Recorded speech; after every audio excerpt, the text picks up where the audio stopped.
Ready? Check 1, 2. There we go. That's much different. Hearing that nice and clear. Okay, welcome to Rhythm and Pixels video game music podcast. I don't have a name for this segment of our show. Are you recording now? We're recording now. Oh, crap. So I wasn't prepared. Okay, let's go. yeah, so I don't have a title for this part of the show. I'm thinking like Intro. Pepsi presents the Rhythm and Pixels podcast experience. What do you think of that? That's a lot of words. I really, you think so? It's called Rhythm and Pixels Chat. Because Rhythm and Pixels Chat, which is like the name of our Discord that no one chats in. Exactly. I love it. So it covers the do. Oh, can you pass me my tea? I don't have your teeth. No teeth. There we go. I don't know what your teeth are. Now we're podcasting again. Podcasting again like we did last summer. Our topic this month is going to be the return of Rhythm and Pixels. Mm-hmm. And it's going to be the return of video game franchises that we have been waiting for them to come back. I have a question for you. So I picked franchises that did have a long wait period and then finally came back. Did you pick games that you wished came back? No, I did the former. You did the one? Games that disappeared for a long period of time and then saw a resurgence. Okay. And I specifically avoided games that resurged by way of a re-release. Ah. That's kind of copying. Yeah, I didn't count those. Like, if there was a game that came out and then there was like a bunch of re-releases and like remastered and like phone games and then there was a sequel, I didn't count anything in between because it's like the original developers probably weren't involved in those like remasters or phone games or side quests. And I thought about doing like that Contra Operation Galuga. Oh yeah, That really is just and you're like, I did that. But I did not. I forgot about that one. That's a good one. Apparently, it's just a remake of the first game and a little bit like Super C or something. Like it's just like a remix of sorts. Which is funny that I don't know the entirety because I bought the game only because my brother wanted to play it. I listened to a podcast called Retronauts, which I like a lot. I don't listen to them all the time because they get really deep into the weeds of things and. But this one was all about the Contra. Like they were ranking every Contra game ever made. Mm-hmm. And I was like, oh great, I get to hear about all the ones I never played. And there's a ton of them that I never played. And apparently the story is like goes all over the place. I ain't mess with that story. So that's probably they why. Ride missiles. I don't need the story. Yeah. I just want to shoot aliens or mechanoids or whatever. Is that so hard? Is that so hard? Exactly. And that's where this game just feels weird. Like we got to give it a narrative. So at the beginning of Operation Galuga, there's like a good 5-7 minute intro of them discussing the operation on a rocket. Hi, I'm Bill and I'm Lance. Hey, we're back on the scene again, huh, guys? Brief us on the mission, Colonel. Like, I don't care. I didn't play Contra for this stuff. I just want to choose a rockin' character and blow things up. Yeah. The way things were intended on the Nintendo cartridge. That's right. With that said, Nintendo tape. If you do want to introduce a story, just make it tongue-in-cheek. Just be ridiculous about it. Yeah, I like that. Well, what are some games that... I know there's... Sonic did it. Sonic did to it. me, is one of the best examples. Broforce.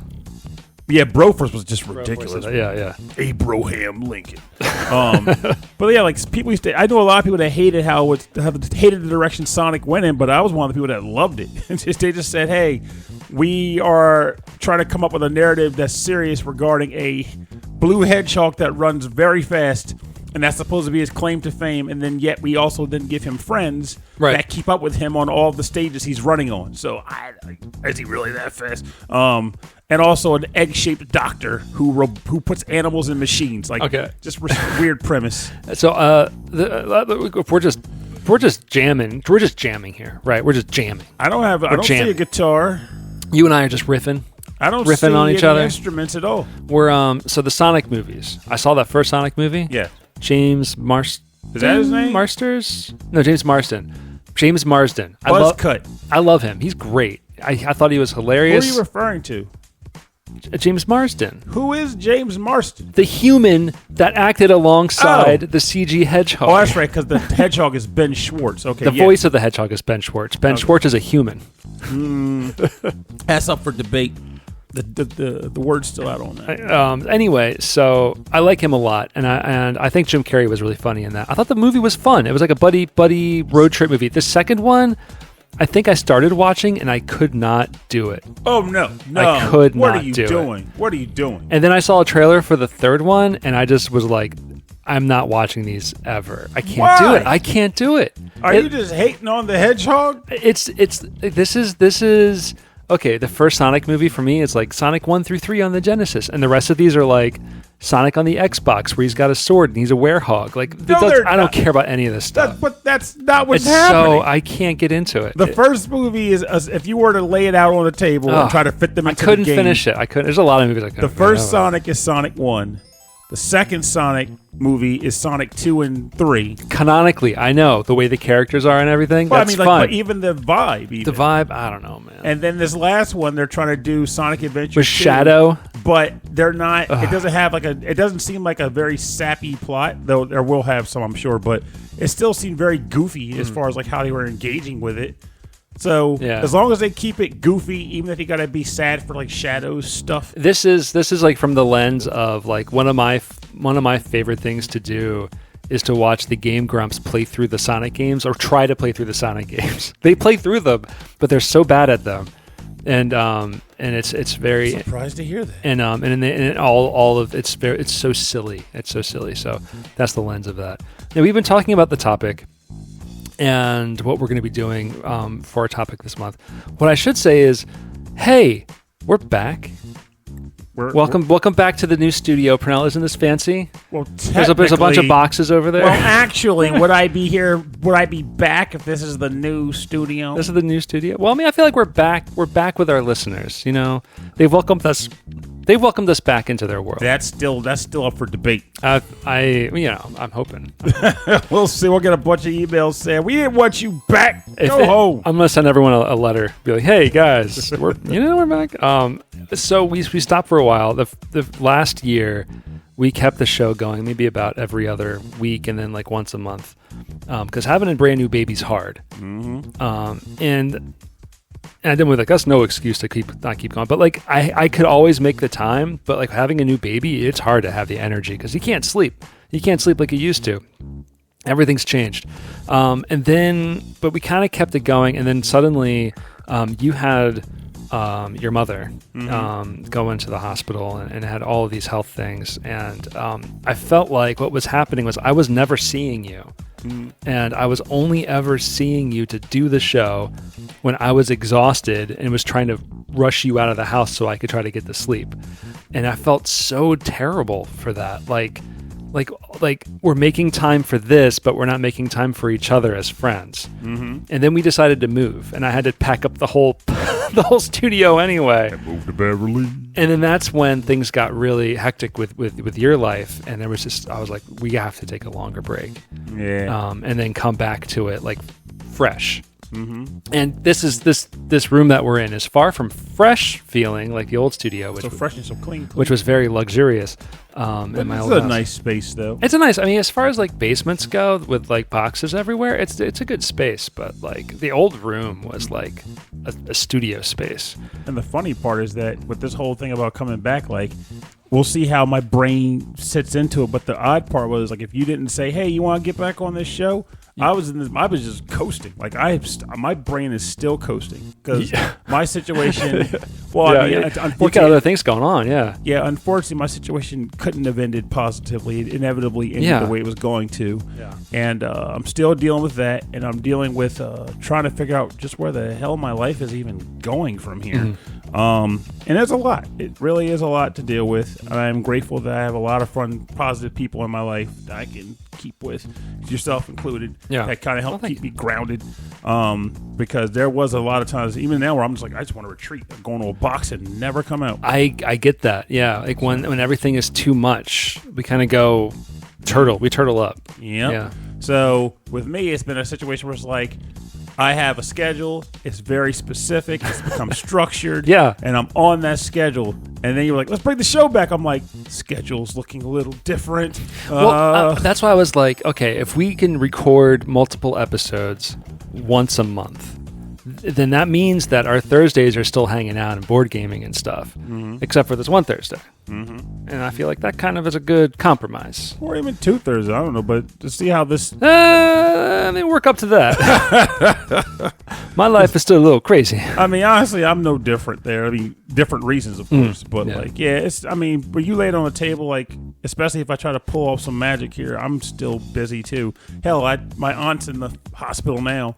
Same facility my mom was in. And, I bought her some flowers for her birthday, which is today, and I'm leaving the house with this bouquet of roses or flowers in a vase, and my neighbor, she goes, "Ooh, you're going on a date tonight, Hopper?" And I was like, "I wish." Now I'm going to the hospital again. Oh, that's like, it's like kind of funny, but also like stings really bad. Yeah. But the thing is, she wasn't joking. She actually was hopeful. No, I know. That's what I mean. It's like situationally. It's like, oh, ha, ha, ha. And as you're walking, ha, ha, ha. And I'm like, now I'm trying to do all this stuff that's supposed to get me to start communicating with strangers. And basically trying to force myself on what's been called radical acceptance. Yeah. Where you're just like, hey, I'm good. Everything's okay. And I may not be the perfect person, but I like who I am just fine. Gosh darn it. And I'm accepting everything that comes with that. And then from there becomes the other element of that element, which is getting over the genuine, bona fide fear of rejection, because it cripples me. And I realized that recently. Fun fact, kids, therapy teaches you things about yourself, or more so specifically, it hammers things home that you might have known, but you kind of kept in the back of your brain, because why talk about them? Yeah. Because if anybody who knows me knows I don't keep things secret. I have no need to. And so for normally a lot of people, it's like, well, I need this therapist to make me say things I wouldn't say otherwise. I'm not that guy.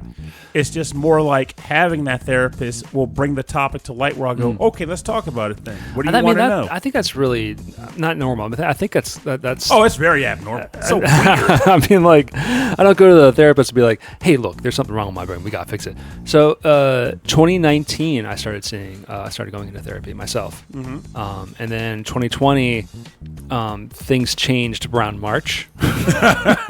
And therapists were on vacation. And I stopped going, and then I decided to have a kid, and now I'm like, I got no time for that right now. Yeah. But maybe I should go back. But yeah, it's interesting. Like in your mind, you think that you're thinking analytically through everything in your life, and you've processed it all, and that's it, and that's done. And then you talk to somebody else, and they have like this other perspective, and they're like walking you back through maybe memories, or they're walking you back through how you feel about things, and you're like, oh, I didn't think about it that way. Yep. And when you bring it up, it seems kind of obvious. Yeah, it's been... But also hard to put into practice. Yeah. Right? The best way to put it, and hopefully I'm not giving anybody a disillusioned image of this, who Purnell is, my God, I liked him. But the best way to put it, which is what I'm trying to push back against now, is I have always had the mindset of a person who's like, he wants to help people when he can. He's very confident in regards to supporting other people. If you're in a bind and you're like, I don't know what I'm going to do. Oh, let's do it. Let's get this done. But deep down, to the point where I feel like I'm taking advantage of you sometimes. Where I'm like, I can call him Purnell. I have a favor to ask, by the way. But he's like, actually, I don't know if it's a joke or serious. Like, I do have a favor. Wait till the end of the show. Wait till the end of the show. But like, it involves my dog. Dun, dun, dun. Dun, dun, dun. But but at the same time, I have deep-seated hatred for myself. And it only comes out when I need to do things to better myself in regards to other people. Like, if it's just me, oh, yeah, I can do whatever I got to do. If I got to pay the bills, I'm going to pay my bills. If I'm going to make sure that my house is in order and I'm not stressed out, yeah, I can do that. Talk to strangers about making them accept me or getting them to accept me, oh, that's really hard. And not just every stranger, because trust me, I can go to a place and be like, you guys don't like me, I don't give a crap. It's just specific people, and I don't know how or why that is. It's just, and the more I talk to them, I'm like, this is deep-seated from going way back, like just bad experiences. And she was like, wow, you have a lot of experiences in your background. Back to your childhood. I'm like, yes, they're all there. I don't hide them. It's just when you lay them all next to each other, it paints a pretty big picture of why I'm the way I am. So I'm learning to deal with all that and trying to just get better at just being me. I like that. And having lost my mom, it it exacerbated all of it, literally all of it. Yeah. So. Yeah, well, I feel like you had like this really strong purpose, you know, when you were taking care of her, and now that you're not taking care of her, it's like you have all this energy. You know, where does it go? And that can put you to a really dark place. Mm-hmm. You know? I live in one sometimes, but yeah, I try my best to thrive despite the nonsense. And well, I mean, my life hasn't all been like rocky. Like I may have mentioned it on the show before we broke, but I did get that job. Yeah, which has been perfect. It was perfect timing. Yes, right? it was. Yeah. Yes, and that's still going well, right? Yeah. I had my mid-year review, going back into what I said a couple minutes ago, where it was like, "Hey, evaluate yourself," and I'm like, 2 stars out of 5, 3 stars out of 5, 2 stars, You 1 did star, absolutely, and I meant every single one of them. Oh my god! Mediocre, below What did your boss say? That's 4s and 5s. Okay. So what happens is, the response was 4s and 5s. Okay. Yeah, so I rate myself, Yeah, and then they rate me separately, I used and to then do they that. mash them together. I used to do that rate at my last job. Yeah, I remember I used to do that. So I was surprised to see them together. I'm like, he's giving me 4s and 5s. He's like, this guy has been great. He's going to become our subject matter expert. Your fast. compensation is based on that. You are a 5 across the board. Yeah, but then the problem there is like, one, I didn't believe it, and 2, I feel like if you're the guy that walks into a self-review and you're like 5s down the board, like, who's this hollow schmuck? Thinks he's badass. No, it's Let's like kick him out. It's like you're rolling like a D&D character, and you're like, oh yeah, I got 12 charisma, I've got 12 strength, but I have 0 dexterity. And that's just it, right? So like you walk in the room, you're knocking people over, but you're fumbling with a pencil. But everybody's like, wow, look at that cool guy who can't hold a pencil. I want to be like him. But I look great doing it. The charisma's like, I want to be like that klutz. But yeah, like it's like a sort of like self-imposed modesty. I'm not sure how many people do it, but I've always been like that. Where it's I do that a lot. Yeah, you gotta even if I were to say I'm confident, I got this. You never say it. You just be like, I'm okay. I think I'm on fire. People do respond to like kind of self-deprecating humor because people don't like other people who are like, oh yeah, I do this and I do that. I'm the best at everything. Or not even that you're best at everything, but people who talk themselves up in a backhanded compliment kind of way. But if you come across with like a self-deprecating joke here and there, then people's like, oh, that person's confident in themselves that he can make fun of himself, or either this or that. But it can go into a further like more negative place, you know what I mean? Where it's not just like a self-deprecating joke. It's like, I actually mean that. I do not like the way my nose looks, you know? Yeah. So and the weirdest thing about all of that, and I'll stop harping on it, but this is just the catch-up bit, is that I realized something small, which was like when Mom was sick, and I had to advocate for everything for her, which means I had to stick my nose in doctors' businesses and be like, I understand this, and I don't have a PhD. Because I was studying this stuff. When she got sick, I was researching, studying, and no, I don't mean just random Google college. I was reading medical documentations and all kinds of stuff to understand what she was going through and various treatments and what test results could mean. Right. So when doctors would say this, I'm like, have you investigated this? Have you tested for that? And every once in a while, a doctor might be like, we need to test for that, see what's going on. Maybe that's an option. Other doctors would be like, we ain't worried about that. Like, you don't know what you're talking about. You're just some nub off the street. But I would push hard for her. Like, I would push harder for her situation than I've ever pushed for anything related to myself. And it was almost like someone was pushing me, like, get in there. Tell those people they don't know what the hell they're talking about. Get your mom some damn testing. Get it done. Yep, sorry. Well, this is Rhythm Pixels talk. I can swear. Well, I mean, like, that was like a PG-13 swear. I think we can get away with that normally. Damn heck fart. There you go. There it is. Ass butt. But oh man. But yeah, it was an interesting thing to realize. Like, why can't I just put that towards myself too? Go on Bumble, swipe yes, if someone ghosts you on Bumble, you should be like, beat your chest and go, whatever. Time to go play some Switch. Yeah, you never met that person. There's no reason. There's probably no rhyme or reason on the other end. You don't even know if it's a real person these days. Could be a bot. There's a lot of bots out there who want a lot of your money. And we're not even talking Autobots. We're talking Decepticons. No, I would take a Decepticon at this point. Which one? Any of them. Just not but I don't want any Dinobots or No? Me, Grimlock, love you. That's kind of my thing. Dinobots. Hey, you can have all of that. That and the Constructicons. Well, the Destructicons are okay. Constructicons. Let me tell you about Constructicons. They build great things. Where is this episode going? Rant. Rant. Well, thank you I appreciate you sharing that with me, and you're sharing it with our audience too. So yeah, if there's one thing I generally advocate for, and it's never been a lie, it's like open honesty. Yeah. There's a reason to lie or hide stuff. Just be yourself. Why not? So during our hiatus, I want to give shout outs to the people who kind of kept us going in the podcast, VGM world. And that would be Mike Levi, Mike Levi's, Justin, Mike Levi's, Brand G, Justin Bieber Schneider, and Ed from the VG Embassy, which recently closed its doors, which is very sad to me, but I understand. But listening to them every week, every few weeks has been really, really good for me. And also, it kind of keeping our toes in, like when they're like, hey, can you guys record something for me? I'm like, yeah, I think I could do that. So I want to give a big shout out to those guys, Alex Messenger, people on the Discord, Chris Steenerson. There's another Chris. Musashi 219. Oh, Chris Wiseman. The wise guy. Absolutely, yeah, awesome dude. I love that guy. Love you, man. I want to thank Cam from the Mad Gear. Cam Childs, thank you so much for just being a positive person in the world and in my sphere on the internet. I really appreciate that. And for me, I'll say at least Carlos. I think Carlos is that for me. Carlos is because he's always been like amazing. He steps up and just like randomly say something one day, give me something funny to talk about. And the biggest thing was earlier this year I went to VGM Con. Yes, it was my first time out there, and since that region is Carlos's neck of the woods, he was there too. Carlos is up in Minnesota town. Well, not in Minnesota, but he's closer to there. So he's just Midwest. He's just Midwest. I can't believe I never figured out how to go up there because I have family that lives in Minnesota, in Minneapolis. He's not there. He's Midwest. So I don't want to overemphasize his locality to it. Just he's closer to there than he is to here. He's in the lake. He lives inside Lake Minnetonka, like a sea creature.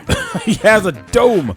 But no, like I went out there and I got to hang out with him a bit. And at first I thought it would just be like, oh well, I'll say hi and that'll be that, and I'll say hi to a couple of people. But nah, a lot of great people there. And I hung out with Carlos a good chunk of the weekend. Yeah. Like we went to get dinner together and we chatted and enjoyed a lot of the concerts together. And even before my flight, I hung out with him and what was that? It was Marty Bruggerman. We hung out and had let's say like one of the Mighty Ducks Diner. He's in that other podcast. Bruggerman. Yeah. Him and the other guy. Dear Lord. This is bad. This is real bad for me. I mean, I'm already pretty bad. This is bad for me. Yeah, it's been a while. But I saw some pictures. I thought that was really great. In your defense, we've been away from the game. So Carlos, if you're ever around Delaware and you need a place to stay, or New Jersey or New York or Maryland or like the greater, like not even tri-state, what is it, like 5 different states? The greater Delaware area, and I'm sticking to it. It's D.C., Virginia, Maryland, New Jersey, Pennsylvania, Delaware. By the way, they call it Delmarva for the chunk of it, and then there's those other places. Or just say the Mid-Atlantic. that's our map of the country. There's Delmarva, and then the other places. All those other places. It goes all the way to the Pacific Ocean, which we call. It goes all the way to the government, which we call the other ocean. The other ocean. It goes all the way. We're talking deep. It goes all the way to the government. Right. All right. So before I forget, I want to. We got some nice letters from some folks here. So I want to say we got a letter from Alex Messenger, the Messenger. So we did get letters. Yeah, we got some letters. I told you. He says, hey guys, it's great to see you guys back after so long. One series that came to mind was Killer Instinct, and it came back hard as F after a 16-year hiatus. The context. He's referring to the topic. Some people refer to the topic, some people didn't. I just started reading. I had it locked and loaded. I'm like, I don't care what this is about. Regarding the topic. One track that I don't hear people talk about is Hinamatum, a.k.a. Thunder's theme. Hope you guys enjoy it, and welcome back to the scene. We're going to listen to that one in the background right now. But yeah, Killer Instinct was a game I never got into when it first came out. I didn't want to, but my friends wouldn't stop playing it. Yeah, I was the kid. I love fighting games. I played a lot of fighting games, but Killer Instinct is kind of where I was like, meh. See, whereas I didn't like fighting games at all until well into my time. Yeah. So I wanted to play games like Uniracers or Mario and literally anything that wasn't a fighter or a sport. And then Killer Instinct came out, and people would just constantly play it. So I would just pick Black Orchid. Yeah. And mash try buttons it, just until mash a combo, dial-up combo happened. Yeah, basically I just died a lot and waited until people got bored and played something fun. Yeah, when they remade Killer Instinct, which to me looked a lot, and ended up looking thematically and visually a lot like the new Mortal Kombat. So I was like, that's okay. You know, I don't have like the kind of nostalgia for it.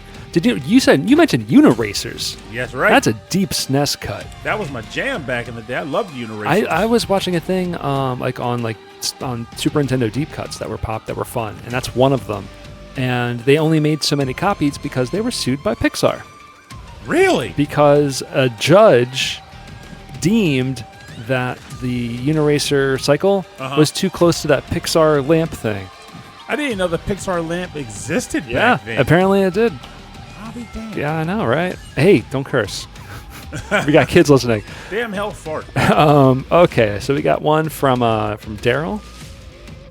He says, firstly, I want to welcome you both back. I truly missed hearing your voices during my work day. Ooh. Listen to this voice right here. Rob, keep up the good work. You're a wonderful father. You don't know that. And have truly grown into the role. Purnell, I'm here for you, brother. It sucks. It'll hurt for a long time. And I wish I could tell you it gets easier. The pain merely numbs a little, but still persists. Just know that, like us, she knows you're a wonderful person and they are proud of you and take solace in the time that you had with them. I lost my father at the young age of 15 and it still hurts. Even now I'm tearing up thinking about him. You had many years and no, that won't lessen the pain, but it's a small comfort. Now on to business. I like the segue. Talking about comebacks. Returns of things. The Marvel vs. Capcom Collection and the Capcom Fighting Collection Volume 2 were announced this year. Rob, you being a big fan of these games, I know you are ecstatic to see these make a comeback. Yes. Big yes. For many years, we were regulated to emulators or older systems. To now be able to play it anywhere via my Switch. Well, I guess the only question is, can I take you for a ride? Daryl, hop on. Hope everyone is doing well. Truly missed you guys. P.S. I have boy number 6 on the way. Oh, congratulations. Congratulations, but whoa. Also, how are you doing this? No, how are you surviving? How are you still playing Marvel Capcom?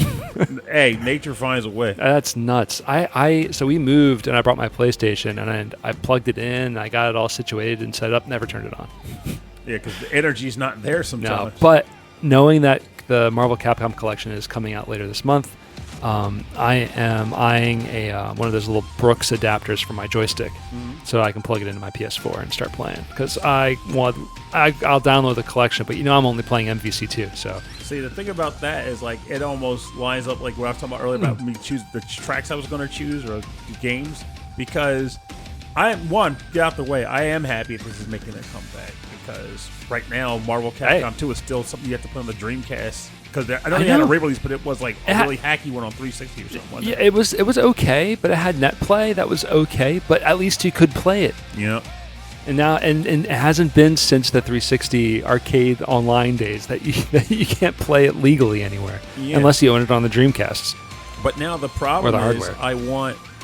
I would like for this to be like, let's bring some of these franchises back, like a legitimate comeback. I would like to because see that. As you can all probably agree with me on, including you, Capcom's doing a lot of let's just resurge our old properties for a nostalgic buck, and I'm like, no, give me something fresh, man. Yeah, I mean, it's nice that they're doing this, and they're doing it really well to like kind of show appreciation for these older titles. But like, yeah, I would like to see like Marvel Capcom 3. I thought was genuinely a lot of fun. Ultimate Marvel 3 was a lot of fun. The newer one they made, where it was all about the Infinity Stones, I was like, we gotta this Marvel Cinematic Universe thing needs to like cut it out because I did not like that one. I don't think a lot of people did because didn't it have a very short life? It did. It didn't really take off. It was like was it Street Fighter Cross Tekken? Like it was a cool idea, but like just wasn't balanced enough. And the funny game thing about just that, ended up being remember they originally, that's how you know that franchise didn't take. What? If you remember, they were supposed to do both. There was Yeah, supposed to be yeah. a Street Fighter cross Tekken and a Tekken cross Street I guess Fighter. they just gave it up and they put Akuma in Tekken, who apparently is like crazy overpowered, as I've read. I don't know. That's all we got. All right, what else we got here? We got one. Oh, Carlos, Kung Fu Carlito. Speaking of which, Now, very excited to hear you guys again. Life sure is a roller coaster, eh? Hoping that something like R&P can help you guys out. Like I'm sure it will lift you up and your listeners hearing it.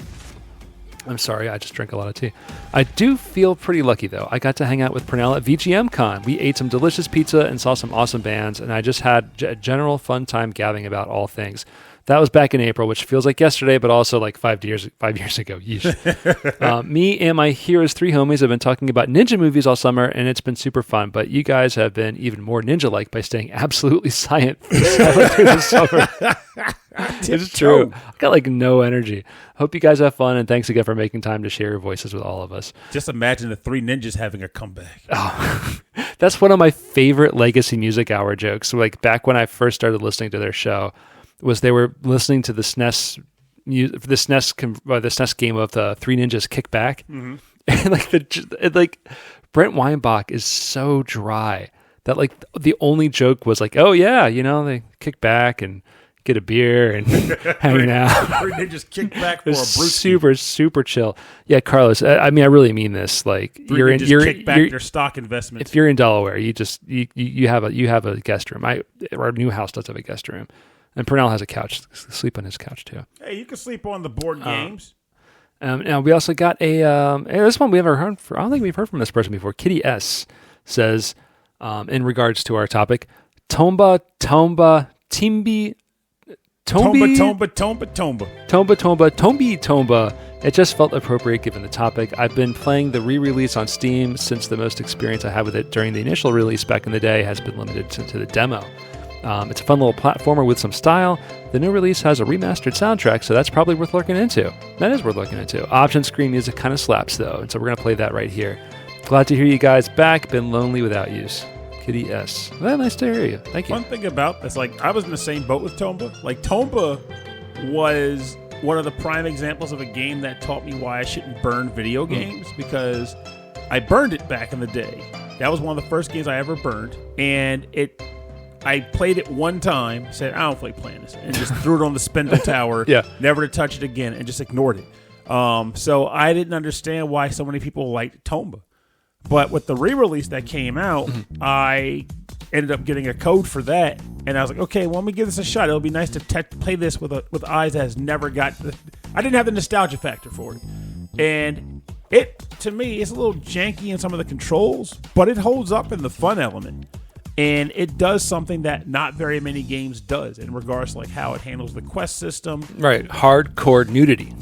Well, Tomba in the buff. he has a loincloth, Rob. Oh, I'm sorry. He's modest. Is it a fig leaf? Is that a fig leaf? Is it multiple fig leaves? I assume it's some sort of fur. It's Tomba, but he needs like 4 fig leaves. Whoa. Oh, Jesus, you.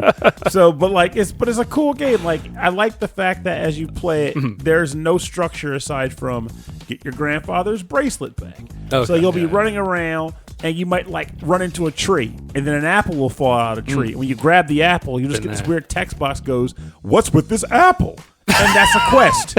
That's the quest. And that's the quest. It's like that episode of Sci-Fi where he goes, "That's the show. This is the show. That's the entirety of Tomba. That's the quest. What's with this apple?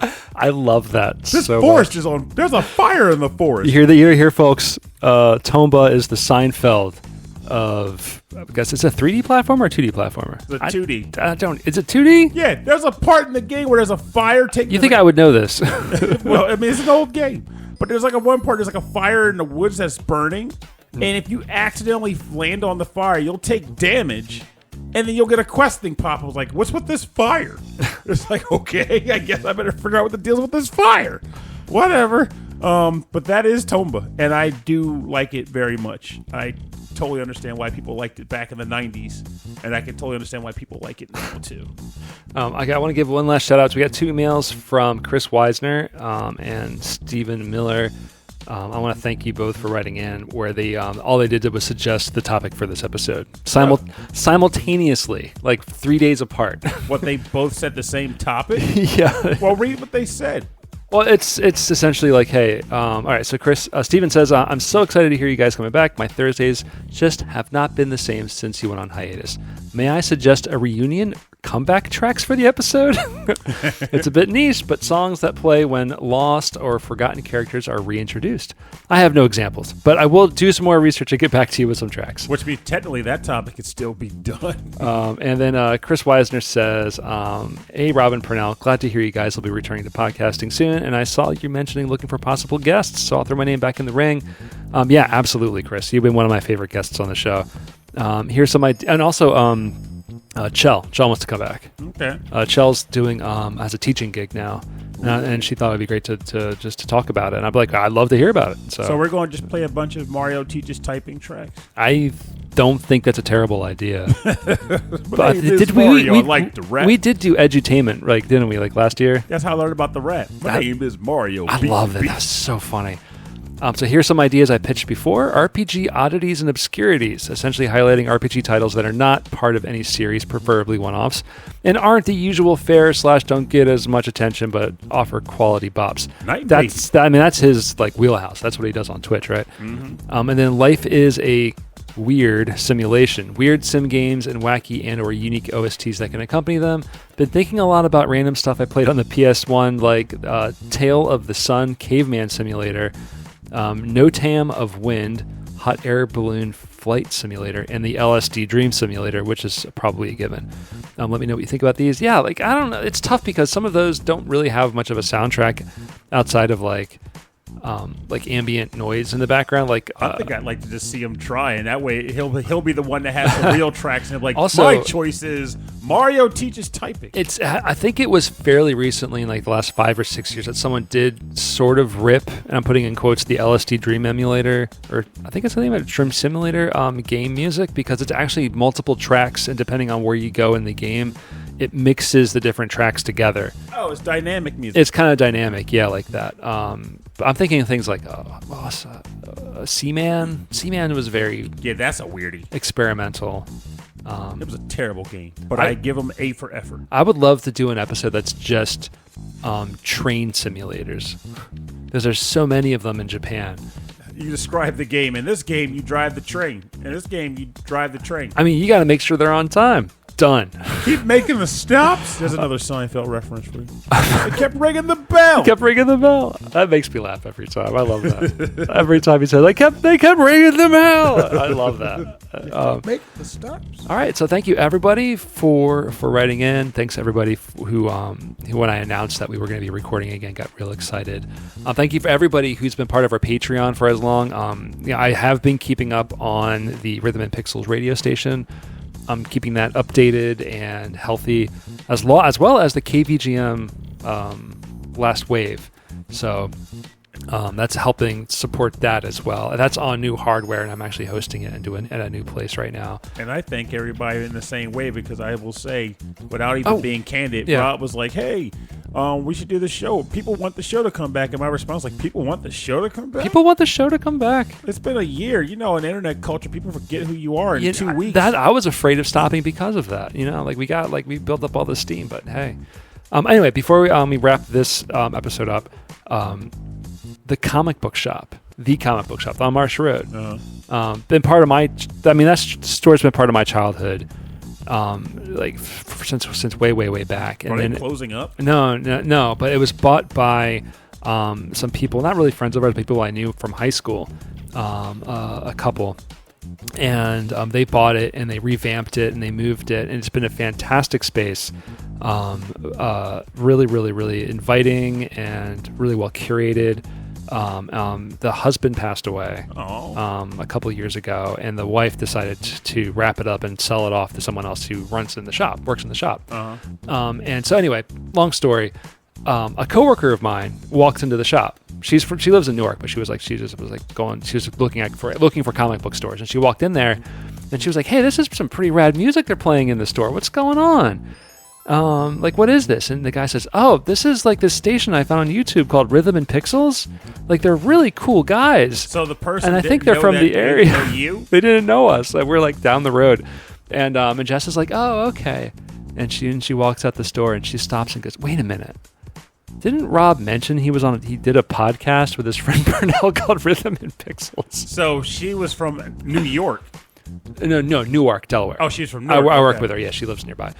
So shout out to the comic book shop in Wilmington, Delaware. I love you. Thank you for I love playing you. The radio station. So if it's just the radio station you're listening to, you're still hearing our voices because every 10 songs it's one of us going, you're listening to Rhythm and Pixels, and then laughing or something silly. So your voice is in that shop like probably 24 hours a day. Yeah. So you think it's not a thing that he just happened to have at the time? He probably runs it all. I think he runs it often. Cool. Yeah, which is pretty cool. So yeah, shout out to the comic book shop. But on that note, that's the end of this episode of Pepsi Cola presents the Rhythm and Pixels Experience, starring Rob Nichols and his friend Purnell. Well, remember, I think you were saying that the format, right? Like this, basically, stay tuned for something. Yeah, next episode, we're gonna have lots of music, and the topic, the return of.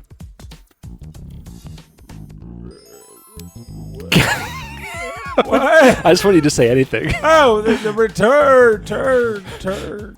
Give me an echo. As the seasons turn. There turn, you go. Return in the turn.